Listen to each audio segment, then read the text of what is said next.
Equation जो हमने 9th 10th में पढ़ा है, क्वाड्रेटिक इक्वेशंस पढ़े हैं, क्यूबिक पढ़ी है, लीनियर इक्वेशंस पढ़ी हैं, वैसे ही आज हम करने जा रहे हैं ट्रिग्नोमेट्रिक इक्वेशन।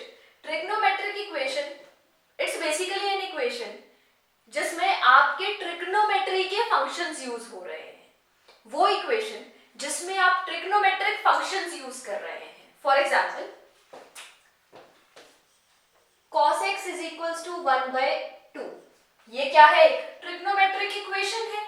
इक्वेशन कैसे पता चला? इक्वल का साइन है, वेरिएबल है, कांस्टेंट है, तो ये क्या बन गई? एक हमारी इक्वेशन बन गई। अब ध्यान से सुनेंगे, जब भी हमने इक्वेशन पढ़ी है तो हर एक इक्वेशन के कुछ सॉल्यूशंस एग्जिस्ट करते हैं। जैसे आप क्वाड्रेटिक इक्वेशन पढ़ते हैं, क्वाड्रेटिक इक्वेशन में जो आपके वेरिएबल्स है, सपोज ये x² + 2x + 3 is equals to 0, ये हमारी क्वाड्रेटिक इक्वेशन है। इस इक्वेशन में जो वेरिएबल है x, उसकी कुछ वैल्यूज एग्जिस्ट करती है। अगर ये क्वाड्रेटिक है तो x की दो डिफरेंट वैल्यूज एग्जिस्ट करेंगी। तो इसका मतलब किसी भी इक्वेशन में अगर कोई वेरिएबल है तो उस वेरिएबल की कुछ वैल्यूज एग्जिस्ट करती है। जैसे मैं कह रही हूं cos x is equals to ½ इसका मतलब x is any angle, x का मतलब x is a variable और इस केस में वो वेरिएबल एक एंगल है।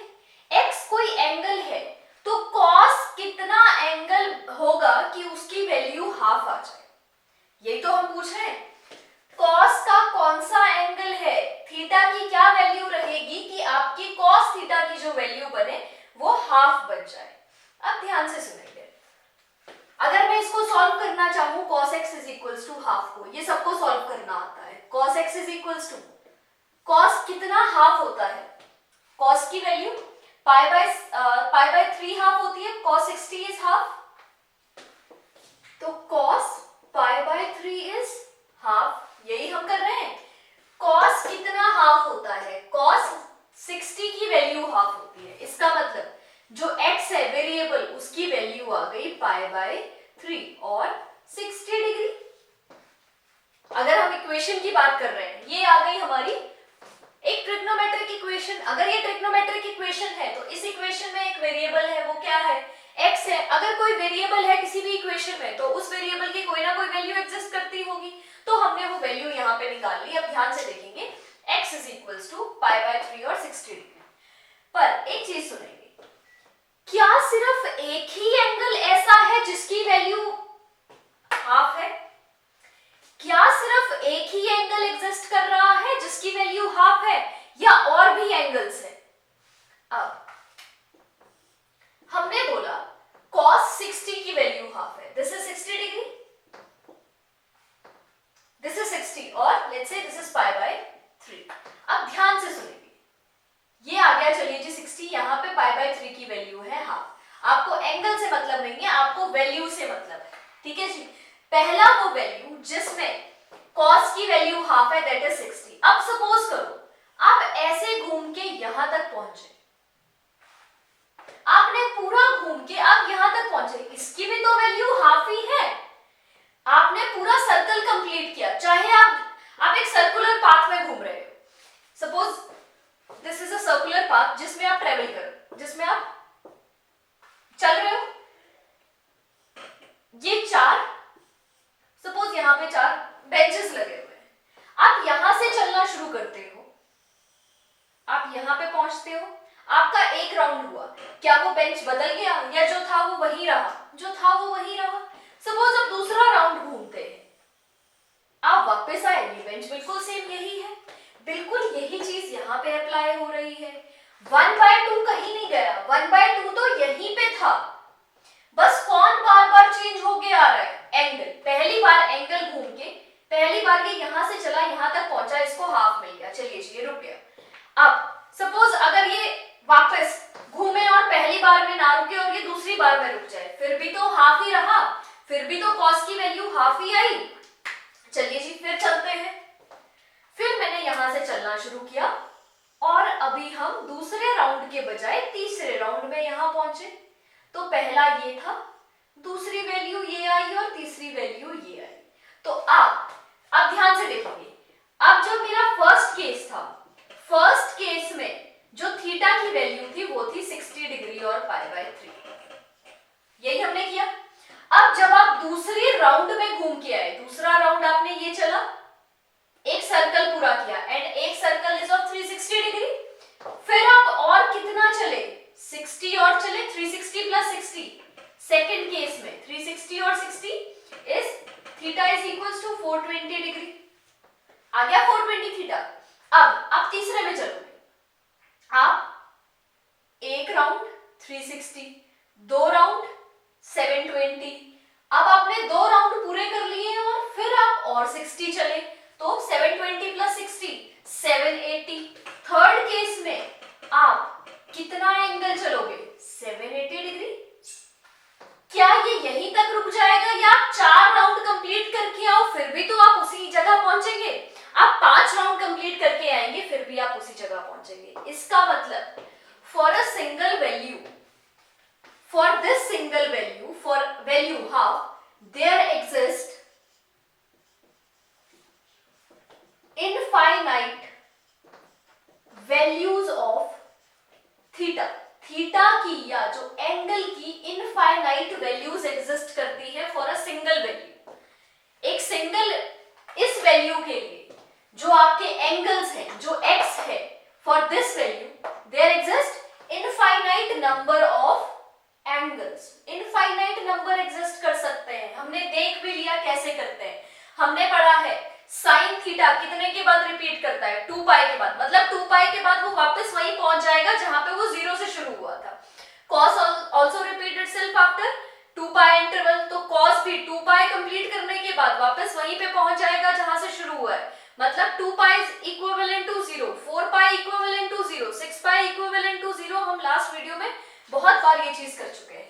तो अब आपको ये समझ आ जाना चाहिए, अगर मैंने यहाँ पे लिखा है cos π/3, क्या ये करेक्ट आंसर है या कंप्लीट आंसर है, या ये कंप्लीट आंसर नहीं है? ये कंप्लीट आंसर नहीं है, क्योंकि cos की वैल्यू हाफ सिर्फ 60 डिग्री पे नहीं होती, cos की वैल्यू हाफ 420 पे भी होती है, cos की वैल्यू हाफ 780 पे भी होती है।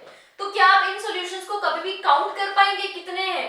आप जितने मर्जी एंगल तक चले जाओ, यहाँ पे आप 1000 राउंड कंप्लीट कर लोगे, तो 1000 इंटू 360, एक राउंड 360 का है, plus 60, infinite number of values exist करेंगी। तो अब ध्यान से देखेंगे, if this is a trigonometric equation,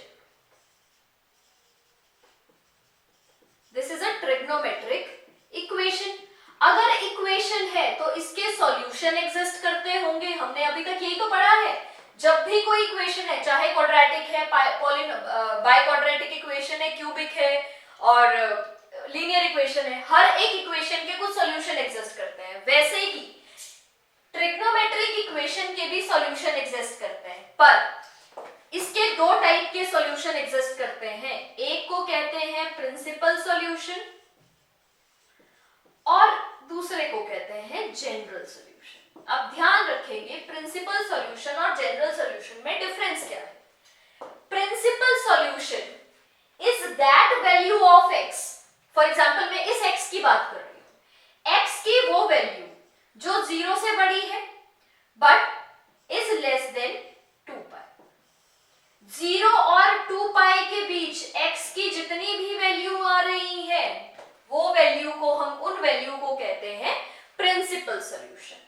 0 और 2π के बीच, जैसे यहां पे मेरी पाई की x की वैल्यू निकली π/3, अगर ये π/3 निकली है तो ये कौन सा सॉल्यूशन होगा, प्रिंसिपल सॉल्यूशन या जनरल सॉल्यूशन?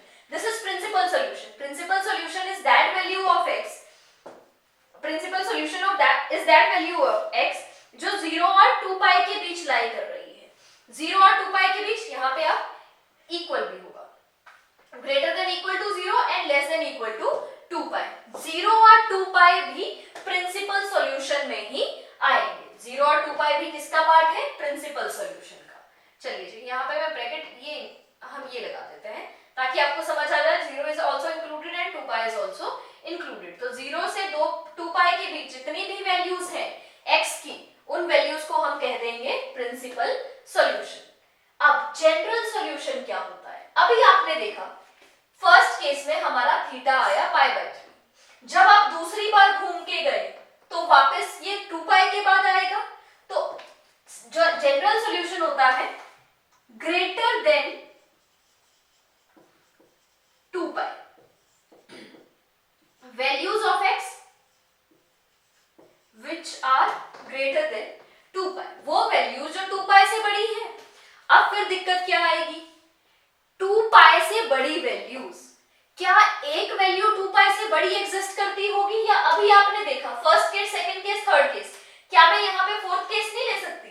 हाँ जी ले सकते हो, फिफ्थ आ जाएगा and so on up to infinite number of cases आ जाएंगे। आप सर्कल के अराउंड वो इनिशियल रे और टर्मिनल रे, जब टर्मिनल रे रोटेट हुई तो वो इनिशियल से 5000 राउंड कंप्लीट करके अपनी टर्मिनल पोजीशन पे पहुंची। 2 रेस थी, सपोज ये इनिशियल रे है और ये टर्मिनल रे है। ये टर्मिनल रे जब यहां पे पहुंची तो ये लेट्स से 5000 राउंड कंप्लीट करने के बाद पहुंची। तो क्या इसका कोई लिमिट है कि आप यहां तक इसको लिमिट कर सकते हैं? नहीं, आप इसको लिमिट नहीं कर सकते। आपके पास जो एग्जैक्ट नंबर आ रहा है वो सिर्फ 0 से 2 पाई के बीच का है, क्योंकि उसमें आप काउंट कर सकते हैं, आप नंबर ऑफ सॉल्यूशंस बड़े इजीली निकाल सकते हैं। बट व्हेन सॉल्यूशंस, जब आपका ये value is greater than 2 pi, x की वैल्यू जब ग्रेटर देन 2 पाई हो जाए तो उसको हम कह देते हैं जनरल सॉल्यूशन। और वो एक वैल्यू नहीं होगी, इनफाइनाइटली बहुत सारी वैल्यूज होंगी। अगर बहुत सारी वैल्यूज होंगी तो उसको किसी ना किसी जनरलाइज फॉर्म में हम लिख सकते हैं। कुछ ना कुछ तरीका होगा उसको जनरल फॉर्म में लिखने का, ताकि हम किसी तरीके से अपने जनरल सॉल्यूशन पे पहुंच जाए। चलिए अब उसको हम शुरू करते हैं कि अगर आपके पास, मैंने अपना प्रिंसिपल सॉल्यूशन निकाल लिया, जो निकालना बहुत इजी है, आपको देख के समझ आ जाता है प्रिंसिपल सॉल्यूशन कैसे निकालना है। अब जो नेक्स्ट हम काम करने जा रहे हैं वो है how to find the general solution, क्योंकि जनरल सॉल्यूशन एक नहीं है, देख के नहीं निकलेगा, इनफाइनाइटली मेनी सॉल्यूशंस होंगे। तो उसको करने के लिए हम एक थ्योरम से हम उसको करते हैं। अभी हम थ्योरम प्रूव करेंगे, उसके बाद आपको समझ आ जाएगा कि प्रिंसिपल सॉल्यूशन कैसे है। ऑल्दो आपको थ्योरम का सिर्फ रिजल्ट यूज करना है, पर एक बार समझ लेते हैं कि कैसे हम थ्योरम के रिजल्ट पे पहुंचे। चलिए शुरू करते हैं, आप ये सब नोट कर लेंगे।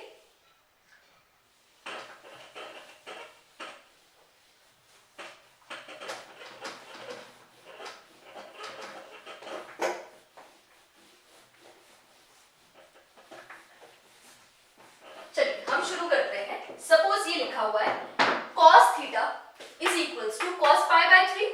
तो पहला जो प्रिंसिपल सॉल्यूशन है इसका वो आ जाएगा is equals to pi by 3। Principal solution is pi by 3। चलिए अब 0 to 2 पाई के भी जितने भी सॉल्यूशंस होंगे वो सारे प्रिंसिपल सॉल्यूशन होंगे। तो आप जितने भी प्रिंसिपल सॉल्यूशन उसमें निकलते हैं आप वो निकाल सकते हैं। अब जनरल सॉल्यूशन निकालने के लिए आप ध्यान से देखेंगे, आप इसको नोट करेंगे cos x is equals to cos pi by 3। मैंने यहां लिखा cos x is equals to cos pi by 3, मतलब हमेशा ऐसा होगा ही होगा, ये फॉर्म हमेशा बनेगी ही बनेगी। cos x is our variable और ये pi by 3 यहाँ पे एक कांस्टेंट हमेशा रहेगा ही रहेगा। चलिए मैं इसको कन्वर्ट कर देती हूँ इस फॉर्म में, cos x is equals to cos pi। कभी अगर आपको ये गिवन है, बिल्कुल सेम ये है, x तो x ही रहा, पाई बाय 3 की जगह मैंने y लिख लिया, क्योंकि अभी मैं एक थ्योरम प्रूव करने जा रहे हैं जिसका रिजल्ट हम डायरेक्टली यूज करेंगे अपने सॉल्यूशंस में, अपने क्वेश्चंस। चलिए जी, cos x is equal to cos y। अगर कभी ऐसा आ जाए तो how will you find the general solution? How will you find the general solution? इससे तो आपको सीधा पता चल गया x is equal to y, अगर एक वैल्यू है तो प्रिंसिपल सॉल्यूशन हो जाएगा। जनरल कैसे निकालेंगे? चलिए जी चलते हैं। cos x minus cos y is equal to 0। हमने क्या किया, cos x उस साइड था, हम cos x को इस साइड ले आए और हमने बना दिया cos x minus cos y is equal to 0। हमने कल पढ़ा था cos a minus cos b का formula -2 sin x plus y by 2 sin x minus y by 2 is equal to 0। यही था cos x minus cos y का formula.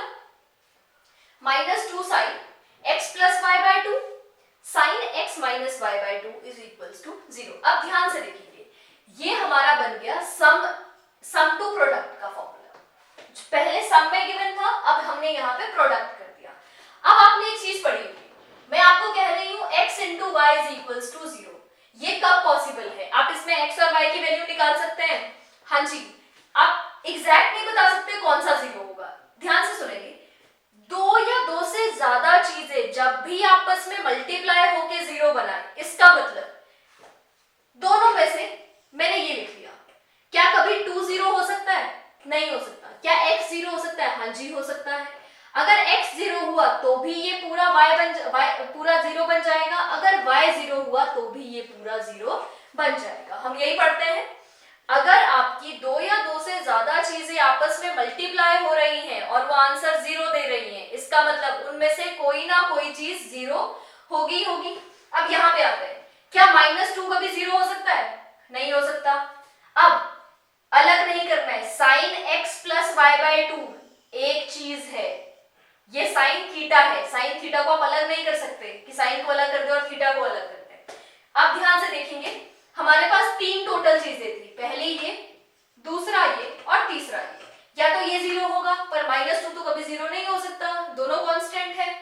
या ये 0 होगा या ये 0 होगा, बिल्कुल सही है, दोनों में से कोई भी 0 हो सकता है। किसी का भी एंगल यहाँ पे 0 हो सकता है, sin 0 0। किसी का भी एंगल यहाँ पे 180 हो सकता है, sin 180 इज अगेन 0। तो चलो जी, मेरे को नहीं पता कौन सा 0 है, तो हम इसको अलग अलग से लिख देते हैं, sin x minus y by 2 is equals to 0। चलिए जी, अब इसको सॉल्व करते हैं। sin x plus y by 2 equal to 0, sin x minus y by 2 equal to 0।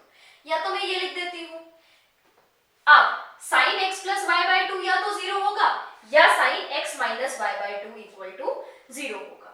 तो अब ध्यान से देखेंगे, sin थीटा 0, sin थीटा किस पे 0 होता था?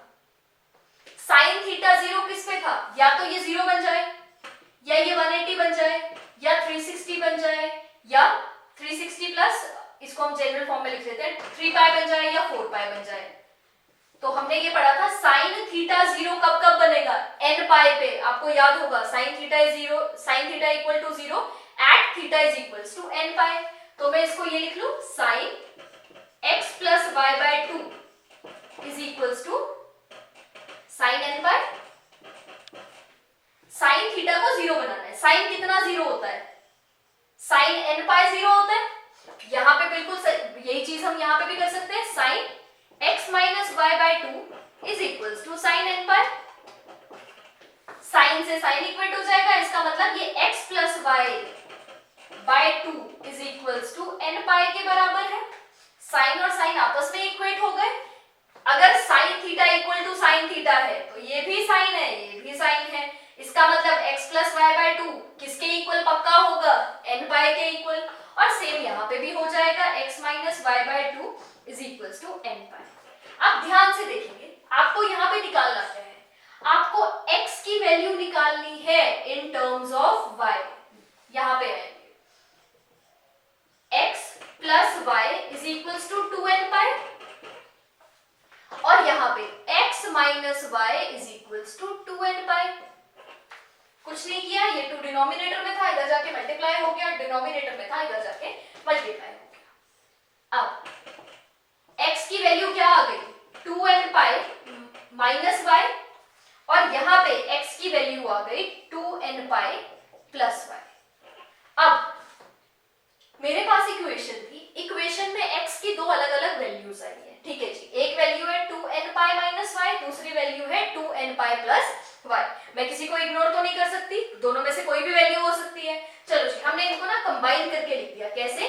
x is equals to, combine करके कैसे लिखेंगे? मैं यहां पे लिख रही हूं इन दोनों को, x is equals to 2n pi इसमें भी है और 2n पाई इसमें भी है, ठीक है जी। 2n पाई तो दोनों में है। अब जब भी आप चीजों को कंबाइन करके लिख रहे हैं, जो दोनों में कॉमन है उनको आप एक बार लिखेंगे, और जो दोनों में अलग अलग है उन दोनों को इंक्लूड करना है। अब ध्यान से देखेंगे, यहाँ पे y नेगेटिव है और यहाँ पे y पॉजिटिव है, पर y तो है और अगर पॉजिटिव नेगेटिव दोनों है तो मैंने इस तरीके से इसको लिख दिया। 2n पाई दोनों में था, प्लस और माइनस, एक जगह y की वैल्यू नेगेटिव थी, एक जगह y की वैल्यू पॉजिटिव थी, तो हमारा x की वैल्यू क्या निकल आई, x is equals to 2n pi plus minus y, where y is the principal solution, where y is the principal solution। अब ध्यान से देखेंगे, यही क्वेश्चन को हम आगे कंटिन्यू करते हैं और देखते हैं कि प्रिंसिपल सॉल्यूशन और जनरल सॉल्यूशन क्या बनेंगे। सपोज आपको क्वेश्चन है cos x is equals to half, find principal and general solution। क्वेश्चन क्या है, find principal and general solution. फिर से प्रिंसिपल सॉल्यूशन वो वैल्यू जो 0 से 2 पाई के बीच लाई कर रही है, और जनरल सॉल्यूशन वो वैल्यू जो 2 पाई से ग्रेटर है। Principal solution is between 0 to 2 pi, where 0 and 2 pi both are included, और जनरल सॉल्यूशन क्या है, ग्रेटर देन 2 पाई। चलिए जी, cos इक्वल टू 1/2, cos कितना 1/2 होता है, cos x is equals to cos pi by 3, जो हमने ऊपर कर लिया था।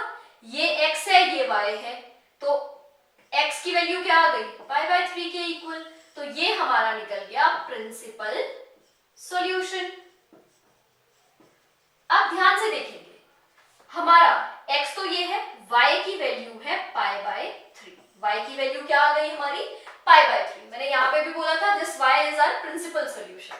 अब ध्यान से देखेंगे, जनरल सॉल्यूशन किसके लिए, ये हमने अभी cos के लिए निकाला है, sin का जनरल सॉल्यूशन अलग होगा, tan का अलग होगा। अभी हम किसके जनरल सॉल्यूशन की बात कर रहे हैं, सिर्फ cos के लिए, जब आपका एंगल यहाँ पे cos थीटा हो, तो general solution will be equal to, क्या फॉर्मूला था जनरल सॉल्यूशन का, x is equals to 2n pi plus minus y, तो x will be equal to 2n pi plus minus y की value क्या आ गई, pi by 3। तो this is your general solution where n belongs to set of integers। n की value क्या है, integer है, n की वैल्यू आप 0 पुट करेंगे, ये बन जाएगा 0 प्लस पाई बाय 3, पहला सॉल्यूशन आपको नजर आ रहा होगा पाई बाय 3। n की वैल्यू 1 पुट करेंगे, 2 पाई प्लस माइनस पाई बाय 3, तीसरा पुट करेंगे 2 पाई 3 पाई प्लस माइनस पाई बाय 3। अब आप ध्यान, एक और चीज ध्यान नोट करेंगे, cos की वैल्यू इस क्वाड्रेंट में भी पॉजिटिव है, इस क्वाड्रेंट में भी पॉजिटिव है, तो 2n pi plus minus pi by 3 इधर भी आ सकता है। अगर वो प्लस है, यहां पे cos रिपीट कर रहा है 2 पाई के बाद, तो यहां पे आ जाएगा 2n pi 2 pi plus pi by 3। जब नेक्स्ट टाइम वो रोटेट होके आएगा तो बन जाएगा 4 पाई प्लस माइनस पाई बाय 3। जब तीसरी बार हो आएगा तो 6 पाई plus minus pi by 3। Clear है जी। तो ये था हमारा cos थीटा के लिए प्रिंसिपल सॉल्यूशन और जनरल सॉल्यूशन। अगर आपको cos थीटा समझ आ गया तो हम जल्दी से अब sin थीटा पे आते हैं कि sin थीटा का प्रिंसिपल सॉल्यूशन और जनरल सॉल्यूशन आपने कैसे फाइंड आउट करना है। चलिए जी शुरू करते हैं।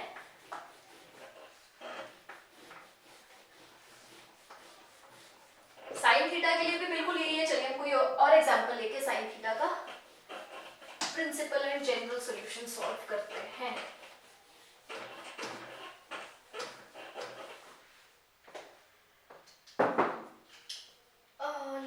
कोई एक एग्जांपल लेते हैं। sin x is equals to √3/2। sin x is equals to √3/2। सबसे पहले आप प्रिंसिपल सॉल्यूशन निकालेंगे, उसके लिए आपको थ्योरम की जरूरत नहीं है। चलिए जी देखते हैं प्रिंसिपल सॉल्यूशन। साइन कितना √3/2 होता है, साइन π/3 है, साइन 60 इज √π/3, तो x की वैल्यू आ गई π/3।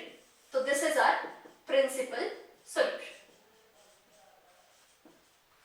चलिए अब आते हैं हम जनरल सॉल्यूशन पे। अगेन वही होगा जैसे cos के केस में था, cos x is equals to cos y। General solution निकालने के लिए आपको प्रिंसिपल सॉल्यूशन निकालना जरूरी है। तो प्रिंसिपल सॉल्यूशन में ये है आपका x और इसको हम कह देते हैं y। तो यहां से क्या आ गया हमारा sin x is equals to sin y। Again वही जैसे हमने cos के केस में किया था, sin x is equals to sin y। अब सॉल्व करेंगे। sin x minus sin y is equals to 0।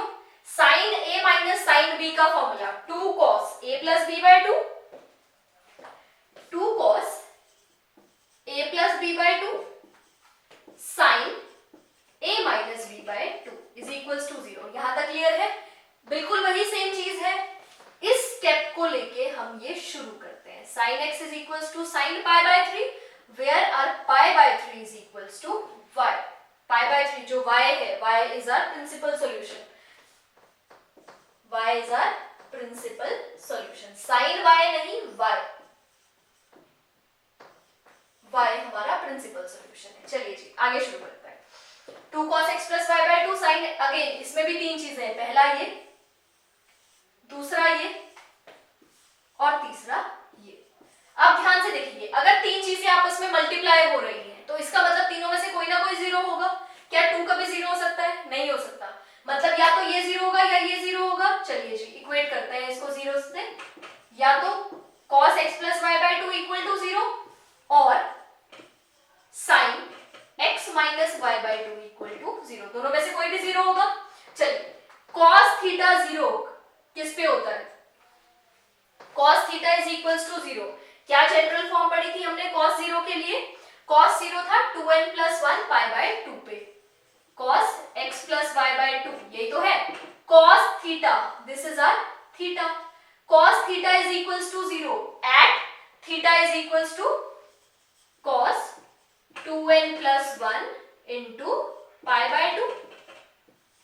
cos इसी एंगल पे 0 था। साइन किस पे 0 होता है? साइन n पाई पे 0 था, upon 2 is equals to sine n pi. इसका मतलब cos से cos इक्वेट हो जाएगा और x plus y by 2 is equals to this.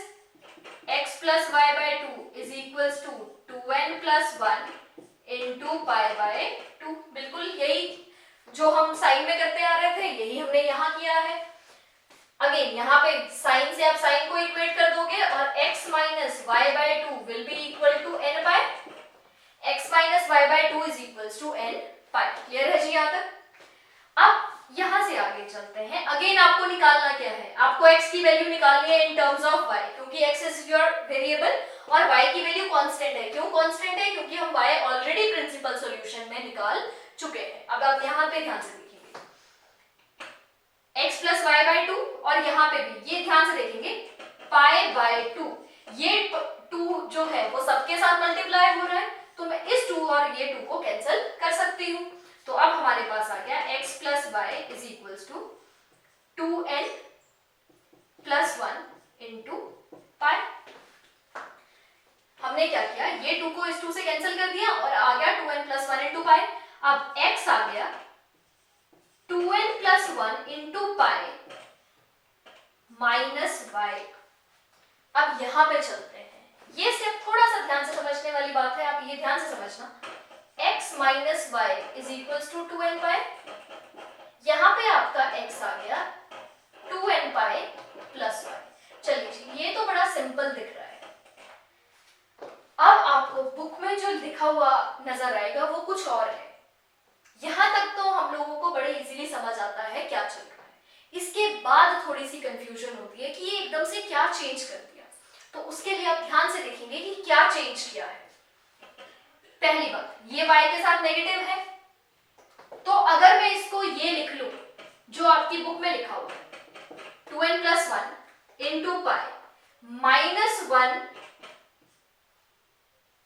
यहां पे मैं प्लस माइनस 1 की power 2n plus 1 into Y लिख दूं। क्या कुछ गलत है इसमें? क्या किया मैंने? प्लस कॉमन ले लिया और यहां पे माइनस 1 लगा लिया।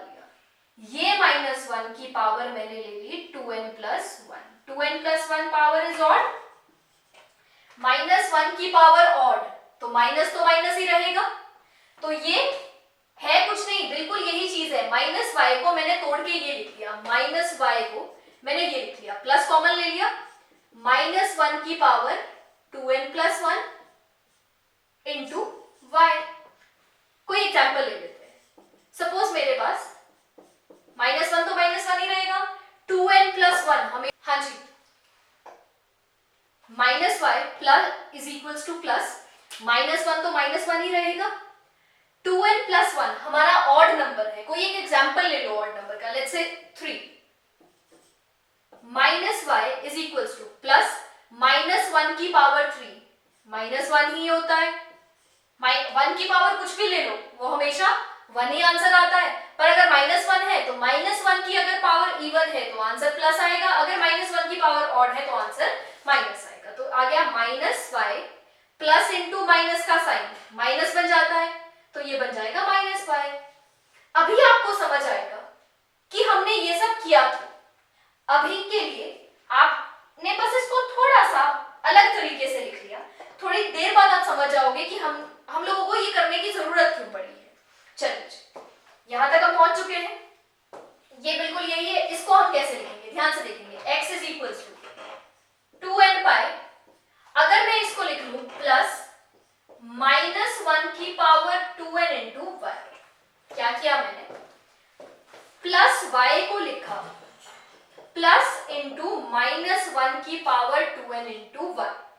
2n is are even number, -1 की पावर इवन नंबर हमेशा आंसर प्लस आता है, ये भी बन जाएगा +1, ये भी y, सारा प्लस आपस में मल्टीप्लाई, तो plus y is equals to plus y।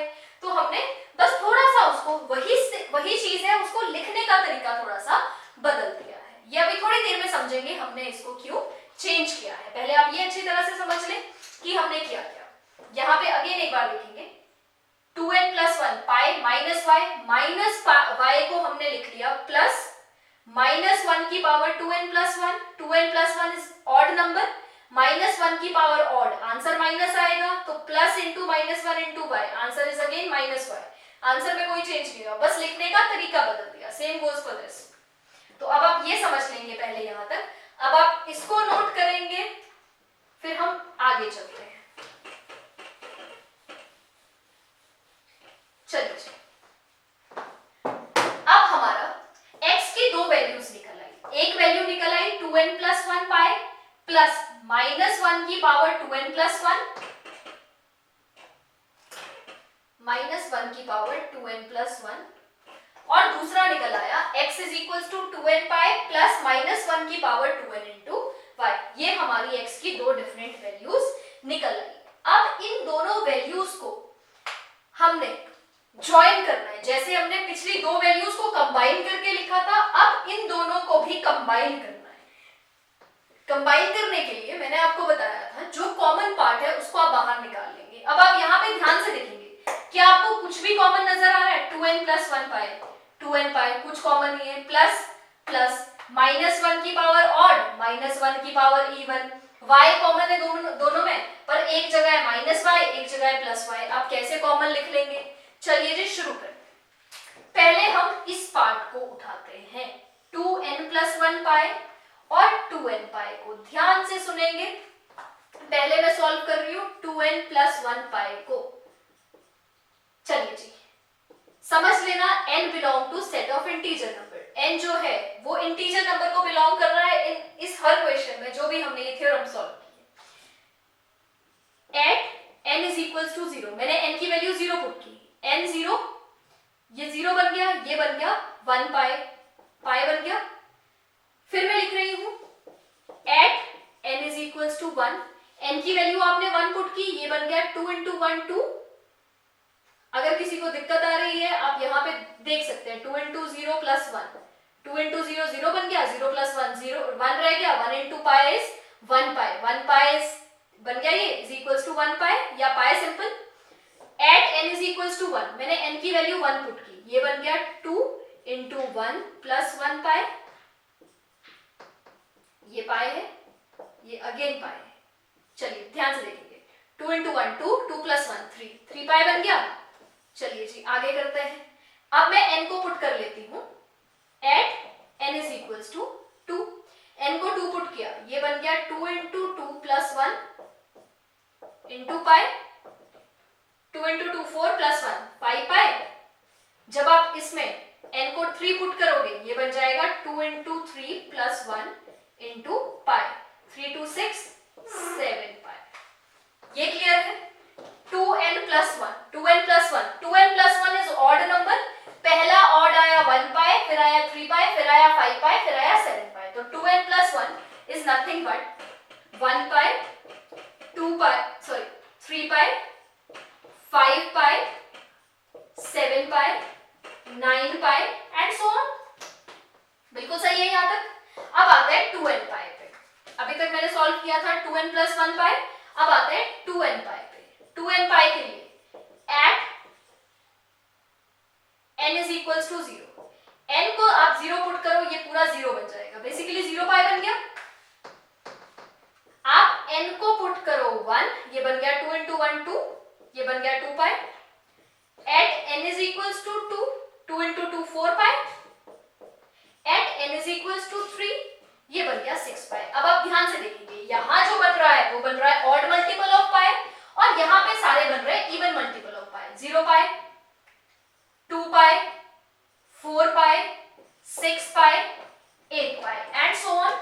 आप दोनों को जरा कंबाइन करो, 0 पाई, 1 पाई, 2 पाई, 3 पाई, 4 पाई, 5 पाई, 6 पाई, 7 पाई, 8 पाई, 9 पाई। इसका मतलब अगर मैं इसको सीधा ये लिखने के बजाय, अगर मैं दोनों को कंबाइन कर रही हूँ, कंबाइन करते हुए क्या बोला था, कॉमन को अलग निकाल ले, कॉमन जो दोनों में सेम है उसको कॉमन ले लेंगे, जो सेम नहीं है उनको इकट्ठा करके लिख लेंगे। इकट्ठा करके कैसे लिखेंगे, यहाँ पे 0 पाई है, हाँ जी है, यहाँ पे 1 पाई है, इसको मैंने 1 पाई लिख लिया।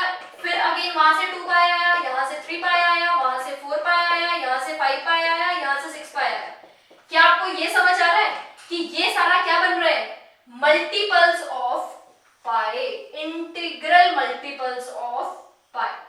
तो जब मैं इन दोनों को कंबाइन करके लिखूंगी, यहां पे आते हैं, जब मैं इन दोनों को, यहां पे आपने दोनों को कंबाइन करके लिखना है। कंबाइन करके आपने कैसे लिख लिया, 0 पाई, 1 पाई, 2 पाई, 3 पाई, 4 पाई, 5 पाई, 6 पाई। तो क्या मैं इसको जनरलाइज n पाई लिख सकती हूं? अब जब आपने इकट्ठा रिजल्ट बना लिया तो आप इसका रिजल्ट भी उठाओगे, इसका रिजल्ट भी उठाओगे, आपने कंबाइन करके लिखना है। तो x जो हमारा दोनों से आया वो बन गया n पाई। ठीक है जी, आपको मैंने करके भी दिखा दिया विद एग्जांपल कि कैसे n पाई बना है। अब आते हैं हम अपने सेकंड वाले पोर्शन पे। -1 का multiple, odd multiple into y, -1 का इवन मल्टीपल इनटू y। चलिए जी, आप इसको नोट कर लेंगे, मैं यहीं पे इसको सॉल्व कर रही हूं, आप ये नोट कर लेंगे।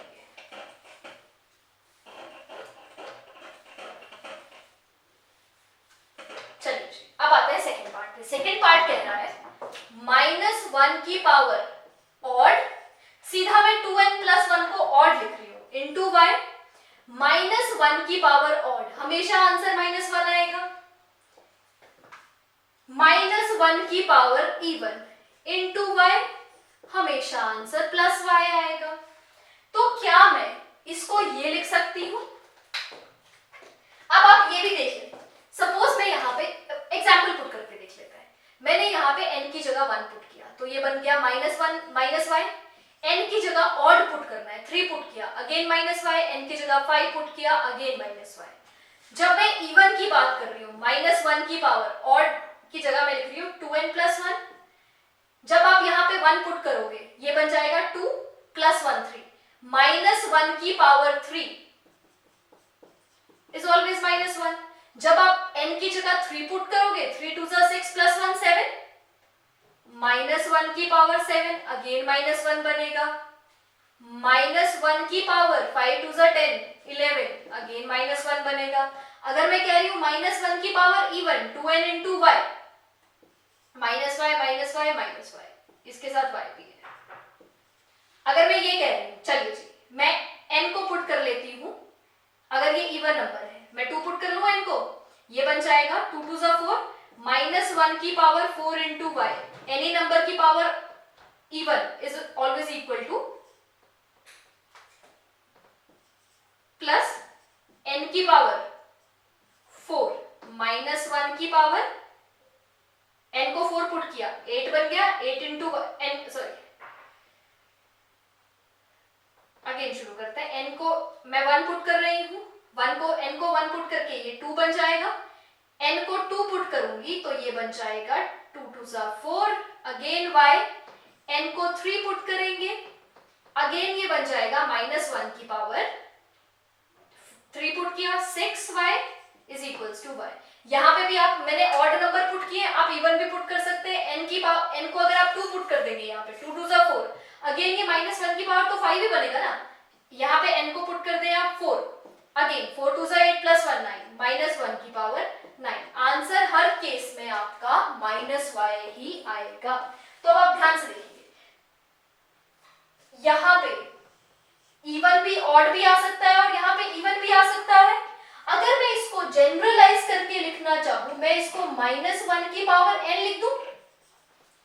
अगर n हुआ इवन तो ये प्लस बन जाएगा, अगर n हुआ ऑड तो ये माइनस बन जाएगा। तो मेरे दोनों काम हो जाएंगे। अगर n इवन है, इफ n इज इवन तो ये प्लस बन जाएगा, अगर n ऑड है तो ये माइनस बन जाएगा। तो किसी भी तरीके से आपने दोनों चीजों को इकट्ठे लिखना था, -1 की पावर ऑड, -1 की पावर इवन।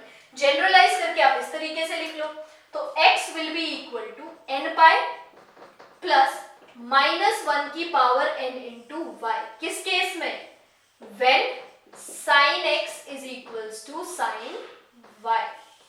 हमेशा cos के लिए प्रिंसिपल जनरल सॉल्यूशन अलग रहेगा, sin के लिए जनरल सॉल्यूशन अलग रहेगा। तो अब आप ये नोट कर सकते हैं, आपको सिर्फ इसका जो जनरल सॉल्यूशन है वो याद रखना है।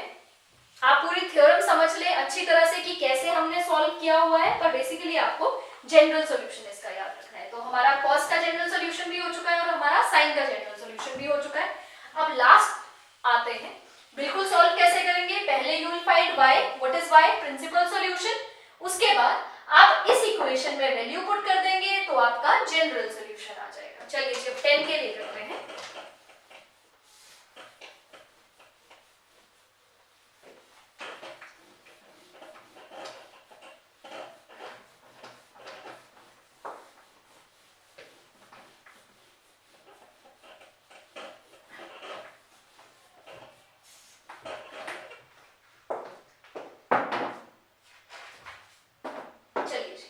अब अगर मैं करूं, सपोज क्वेश्चन आ जाए 10x इज इक्वल्स टू √3। 10 कितना √3 होता है? 10x is equals to 10 pi by 3, 10 60 √3 होता है। तो आपका x की वैल्यू आ गई pi by 3, which is your principal solution, which is your principal solution. ये आपका प्रिंसिपल सॉल्यूशन हो गया। अब आगे ध्यान से देखते हैं जनरल सॉल्यूशन कैसे निकलेगा। अगेन वही 10x is equals to 10y, 10x minus 10y is equals to 0। मैं इसको 10x को हम लिख लेते हैं sin x upon cos x और 10y को लिख लेते हैं sin y upon cos y is equals to 0। इसका हम एलसीएम ले लेते हैं। सॉल्व इसको बिल्कुल वैसे ही सॉल्व करते हैं जैसे अगर सिंपल इक्वेशन होती है हम वैसे सॉल्व करते हैं। इसका एलसीएम अगर आप ले लेंगे, मैं आपको ये दिखा रही हूँ, cos x cos y यहाँ पे बन जाएगा sin x cos y और ये बन जाएगा sin y cos x। sin x cos y minus cos x sin y, मैंने थोड़ा सा इसको बदल के लिख लिया, upon cos x cos y is equals to 0। ये सिंपल इक्वेशन है, आप इसको इधर लेके जाके मल्टीप्लाई कर देंगे 0 आ जाएगा। तो आपका आ गया sin x cos y minus cos x sin y is equals to 0। अब आप इसको ध्यान से देखेंगे, आपको ये किसका फॉर्मूला लग रहा है? sin a cos b minus cos a sin b, किसका फॉर्मूला है ये? sin a माइनस b का। sin a माइनस b को यहाँ पे a b की जगह x और y, तो मैं लिख रही हूँ sin x minus y is equals to 0। sin कितने पे 0 होता है? sin कितना, अब ये x और y है क्या? बेसिकली एंगल ही तो है, x और y थीटा ही है, यही तो पूछा हुआ है। sin थीटा 0 किस पे है? sin थीटा 0 किस पे होता है? Is equals to sin n pi पे। sin और sin दोनों में कॉमन है, इक्वेट हो जाएंगे तो x माइनस y की वैल्यू आ जाएगी n पाई अब आपको x माइनस वाई की वैल्यू निकालनी है, ये x की वैल्यू, आपको x की वैल्यू निकालनी है, x की वैल्यू आ जाएगी n पाई प्लस y। तो ये आपका हो जाएगा general solution for tan theta, general solution for tan theta. अब यहां पे आएंगे, आपने प्रिंसिपल सॉल्यूशन क्या निकाला था, x is equals to pi by 3। अब आपका जनरल सॉल्यूशन क्या निकलेगा, आपको ये याद रखना पड़ेगा, for tan theta general solution is x is equals to n pi plus y, x is equals to n pi plus y की वैल्यू क्या है, पाई बाय 3। अब आप ध्यान से देखेंगे, आपको n की वैल्यू सिर्फ ये पता है, n इज एनी इंटीजर, आपको पुट नहीं करना है n का वैल्यू, क्योंकि आप जनरलाइज देख रहे हैं, ये n तो कुछ भी हो सकता है, 1 pi plus pi by 2, 2 pi plus pi by 3, 3 pi plus pi by 3, 4 pi plus pi by 3, ये कुछ भी हो सकता है। ठीक, क्लियर है जी? आपको सिर्फ इसकी वैल्यू निकालनी है, इस केस में y की वैल्यू, ये बिल्कुल ऐसे ही रहेगा जैसे है। तो इस तरीके से अब आपको साइन थीटा का जनरल सॉल्यूशन पता चल गया, n पाई प्लस माइनस 1 की power n into y, sine theta का जनरल सॉल्यूशन, cos थीटा का जनरल सॉल्यूशन पता चल गया, cos थीटा का जनरल सॉल्यूशन है 2n pi plus minus y, और tan थीटा का जनरल सॉल्यूशन है n पाई प्लस y। तो अब आप जनरल सॉल्यूशन और प्रिंसिपल सॉल्यूशन से रिलेटेड जितने भी क्वेश्चंस हैं वो बहुत इजीली सॉल्व कर सकते हैं। Thank you.